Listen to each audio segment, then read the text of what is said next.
अक्कलकुवा तालुक्यातील सोरापाडा येथे ग्रामपंचायतीचे ब्लॉक बसविण्याच्या वादातून 2 गटात हाणामारी झाली आहे। या प्रकरणी शिंदे शिवसेनेचे आमदार आमशा पाडवी यांच्यासह 9 जणांविरुद्ध विनयभंग, शिवीगाळ करणे, अॅट्रॉसिटीचा तसेच मारहाणीचा गुन्हा दाखल करण्यात आलाय।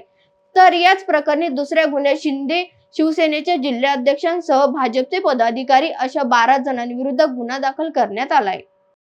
कुवा येथील सोरापाडा गावामध्ये एक ग्रामपंचायतचे चालू असलेले कामाचे पार्श्वभूमीवर 2 गटामध्ये भांडण झाली आणि त्यानंतर दोन्ही गटांनी एकमेकांविरुद्ध गुन्हा दाखल करण्यात आला।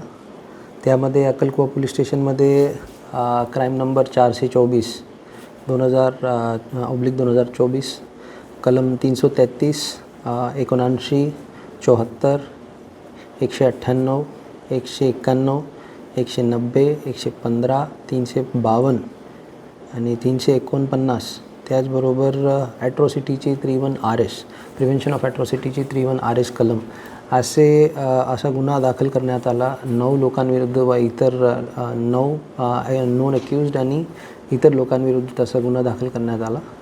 त्यानंतर समोरचे जे गट होता त्यांनीसुद्धा त्यांची कंप्लेंटवरून FIR क्रमांक 425/2024